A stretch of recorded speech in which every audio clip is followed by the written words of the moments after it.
رسوله الكريم أما بعد فأعوذ بالله من الشيطان الرجيم بسم الله الرحمن الرحيم أو كصيب من السماء فيه ظلمات ورعد وبرق يجعلون أصابعهم في آذانهم من الصواعق حذر الموت والله محيط بالكافرين صدق الله مولانا العظيم۔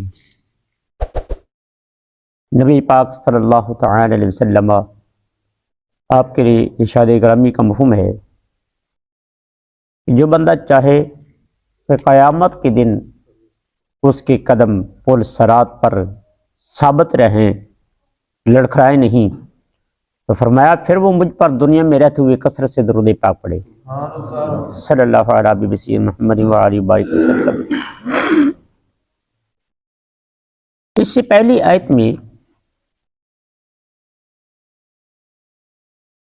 منافقین ان کے لیے ایک مثال،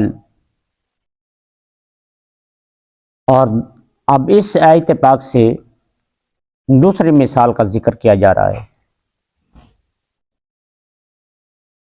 او کا معنی ہے یا کاف جیسے مثل، سیب کا معنی ہے یکدم پانی کا اترنا، پلٹنا، ڈلنا، من السماء آسمان سے۔ اس آیت کا جو شان نزول ہے مفسرین حضرات کرام یوں بیان کرتے ہیں کہ دو شخص منافق تھے، وہ جا رہے تھے راستے میں مصطفیٰ کریم علیہ السلام کے لیے ناقص باتیں کرتے جا رہے تھے کہ ان کے ساتھ یہ معاملہ پیش آیا کہ رات کا وقت تھا، سخت تیز آندھی، بارش، بادل کا گرجنا، بجلی کا چمکنا، پہاڑی سلسلہ۔ اب ان کو اپنی جان کی پڑی،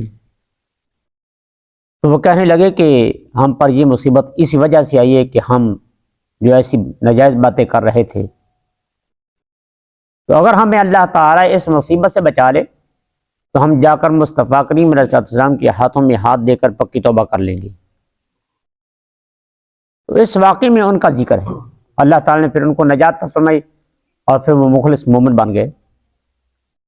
ربی کائنات نے فرمایا، وہ مثال دے کر فرمایا کہ یا مثل تیز اترتے پانی کی محنت سمائی آسمان سے کہ فی ہی بیچ اس کے ظلمات طریقیں،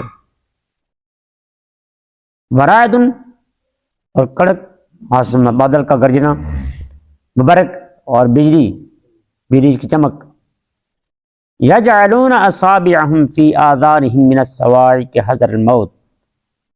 یجعلون رجال مصدر سے ہے، واحد مذکر غائب کا صیغہ، جمع مذکر غائب کا صیغہ ہے کہ بناتے ہیں، وہ بنانے سے مراد ہے ٹھونس لیتے ہیں، داخل کر لیتے ہیں۔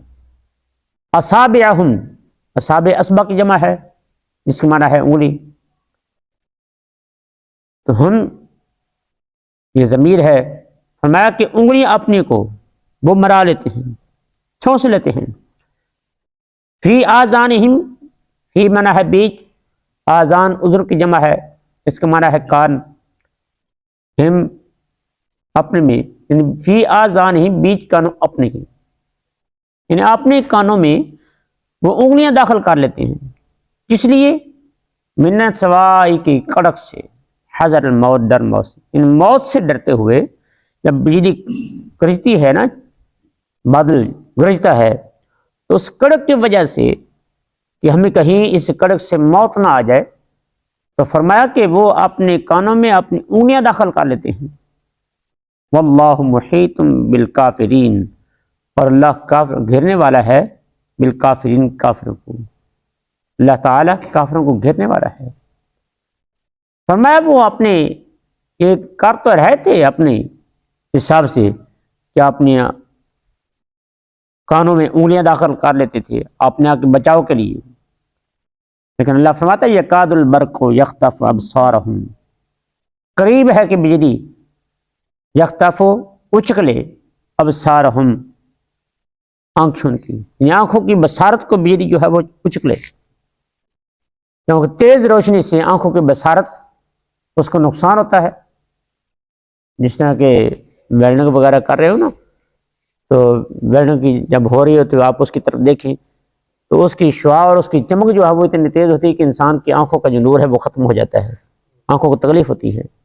اس طرح ہم سورج کی طرف دیکھیں، سورج کی روشنی بہت زیادہ تیز ہے، تو ہم اس کی طرف دیکھیں تو پھر بھی آنکھوں کی بینائی کو خطرہ ہے. تو اس لحاظ سے رب کائنات نے فرمایا کہ قریب ہے کہ بجلی ان کی آنکھوں کی بینائی جو ہے اس کو اچک لے.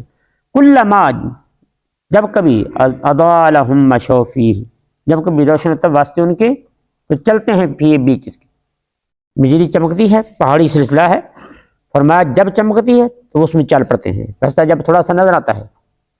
وَإِذَا أَظْلَمَ عَلَيْهِمْ، اور جب طریق ہوتا ہے ان کے، جب ان پر رستہ طریق ہو جاتا ہے، واقمن، اور اذا جب اظلام طریق ہو جاتا ہے علیہم اوپر ان کے یعنی رستہ، تو کام وہ کھڑے ہو جاتے ہیں. کیونکہ پہاڑی سلسلہ ہے، آگے کہیں غار نہ ہو، اس لیے وہیں ڈر کے مارے کھڑے ہو جاتے ہیں کہ آگے کیسی جائیں.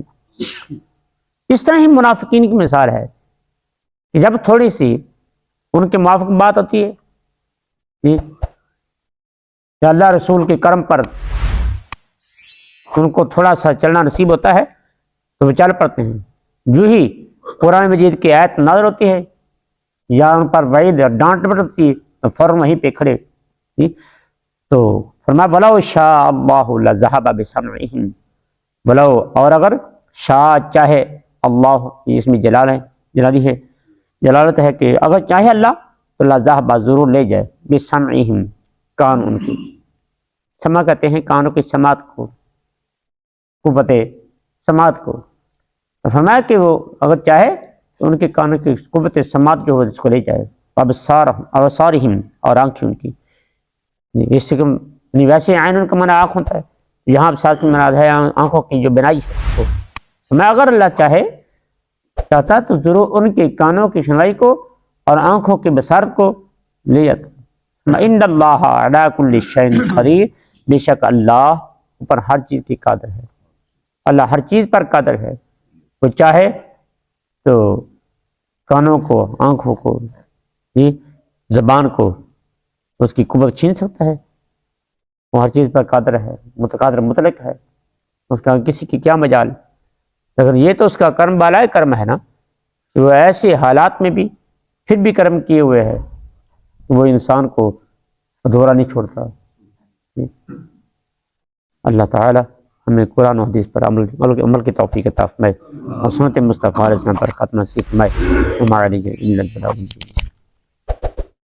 یہ ہم تکبیر تحریمہ کے بارے میں بات کر رہے تھے کہ تکبیر تحریمہ، تو اس کے میں نے رات کو درس حدیث میں تکبیر تحریمہ کا مفہوم کیا ہے یا اس کے فوائد کیا ہیں اس کے بارے میں کر رہا تھا. تو تکبیر تحریمہ کہتے وقت رفع یدین کیا جائے گا، اپنے ہاتھوں کو بلند کیا جائے گا، صرف ایک تکبیر تحریمہ کے وقت کرنا ہے. باقی رفع یدین جو ہے وہ پوری نماز میں، یا جب وتر پڑھتے ہیں تو جب وتر کی دعا پڑھنے کے لیے کہتے ہیں نا اللہ اکبر الحمد للہ کے بعد، ضرورت کے بعد جب وتر کی دعا پڑھنی ہو تو تکبیر کہتے ہیں، اس وقت ہاتھ اٹھائے جاتے ہیں. یا نماز عیدین کی جو واجب تکبیریں ہیں ان کے کہنے وقت رفع یدین کیا جاتا ہے. باقی ادروائز نماز کی دوسری تمام تکبیرات میں تکبیر تحریمہ نہیں ہے. مصطفیٰ کریم علیہ السلام کی احادیث مبارکہ یوں ہی آقا کریم علیہ السلام کے پیارے صاحب فرماتے ہیں کہ نبی علیہ السلام نے رفع یدین کیا، ہم نے کیا. جب آپ نے چھوڑ دیا تو ہم نے بھی چھوڑ دیا. پہلے تھا اسلام کے اوائل میں، جسے اپنے اسلام کے اوائل میں شراب پینی بھی جائز تھی اور نماز میں کلام بھی کر لیا کرتے تھے، بعد میں یہ چیزیں بند کی گئی. اس طرح رفع یدین بھی پہلے کرتے تھے، لیکن بعد میں آقا کریم علیہ السلام تشریف لائے تو آقا کریم علیہ السلام نے دیکھا، فرمایا صحابہ کرام مجھے کیا ہے، میں تمہیں دیکھ رہا ہوں، تم عربی گھوڑوں کی طرح جیسے وہ اپنی دمیں ہلاتے تم ہاتھ کھاتے ہو، اس کو پھر سلاد نماز میں سکون کرو. جب آقا کریم علیہ السلام نے منع فرما دیا تو اب نماز میں رفع یدین نہیں ہوگا. اب تکبیر تحریمہ کہنے کے بعد ہم نے ہاتھ کہاں رکھنے ہیں؟